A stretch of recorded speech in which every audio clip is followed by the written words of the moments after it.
வணக்கம், welcome to PBK அறிவு ஆடி channel. இன்றைக்கி நம்ம வீடியோவில் இந்திய மற்றும் தமிழக வரலாற்று ஆவணங்களை பற்றி ஒரு முக்கியமான தகவலை பார்க்க போகிறோம். போட்டித் தேர்வுகளுக்கு தயாராகிறவங்களுக்கும் வரலாறு மேலே ஆர்வம் இருக்கிறவங்களுக்கும் இது ரொம்ப பயனுள்ளதாக இருக்கும். முதல்ல இந்திய தேசிய ஆவண காப்பகம், அதாவது national archives of India NAI பற்றி பார்க்கலாம். இது நம்ம நாட்டோட தலைநகரமான நியூ டெல்லியில் அமைந்திருக்கு. Father of national archives of India, இதோட தந்தை என்று போற்றப்படுபவர் ஜார்ஜ் வில்லியம் ஃபாரஸ்ட். இவர் தான் இதை உருவாக்குறதுக்கு முக்கிய பங்கு வகித்தார். NAIயை மெயின் சோர்ஸ் ஆஃப் இன்ஃபர்மேஷன் அப்படின்னு சொல்லுவாங்க. ஏன்னா நம்ம நாட்டோட பழைய நிர்வாக முறைகளை, அதாவது அட்மினிஸ்ட்ரேட்டிவ் மிஷினரிஸ் பற்றி நாம் புரிஞ்சுக்கணும்னா அதுக்கு மிக முக்கியமான ஆதாரமாக இருக்கிறது இந்த NAI தான். அடுத்தது நம்ம தமிழ்நாட்டை பற்றி பார்த்தா தமிழ்நாடு ஆர்கிவ்ஸ், அதாவது TNA, இது ரொம்ப முக்கியமானது. இது நம்ம சென்னையில் இருக்குது. அந்த ப்ரீவியஸ் நேம் ஆஃப் TNA, இதோட முன்னாடி இருந்த பேர் என்ன தெரியுமா? த மெட்ராஸ் ரெக்கார்ட் ஆஃபீஸ். இந்த கேள்வியை போட்டித் தேர்வுகளில் அடிக்கடி கேட்பாங்க, ஸோ நோட் பண்ணிக்கோங்க.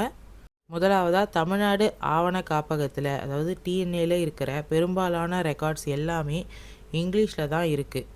அடுத்தது கொச்சி மற்றும் சோழமண்டல கடற்கரை, கொச்சின் அண்ட் கோரமண்டல் கோஸ்ட் தொடர்பான சுமார் 1642 தொகுதிகள், தட் மீன்ஸ் 1642 வால்யூம்ஸ் கொண்ட டச் ரெக்கார்ட்ஸ் எல்லாமே TNAல இருக்குது.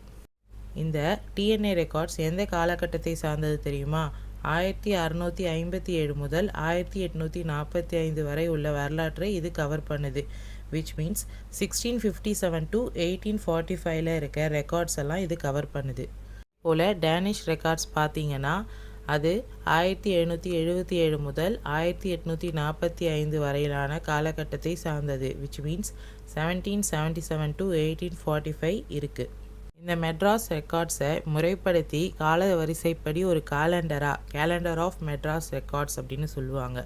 இதை உருவாக்குறதுக்கு டாட்வெல் அப்படிங்கிறவர் மிகப்பெரிய முயற்சி எடுத்திருக்காரு.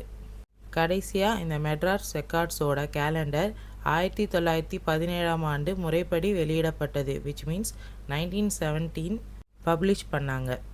தகவல்கள் உங்களுக்கு ரொம்ப யூஸ்ஃபுல்லாக இருந்திருக்கும் நம்புகிறேன். இதோட தொடர்ச்சியை நான் அடுத்த வீடியோவில் சொல்கிறேன். இந்த வீடியோ உங்களுக்கு பிடிச்சிருந்தா லைக் பண்ணுங்கள், கமெண்ட் பண்ணுங்கள், மறக்காமல் நம்ம சேனலை சப்ஸ்கிரைப் பண்ணிக்கோங்க. நன்றி.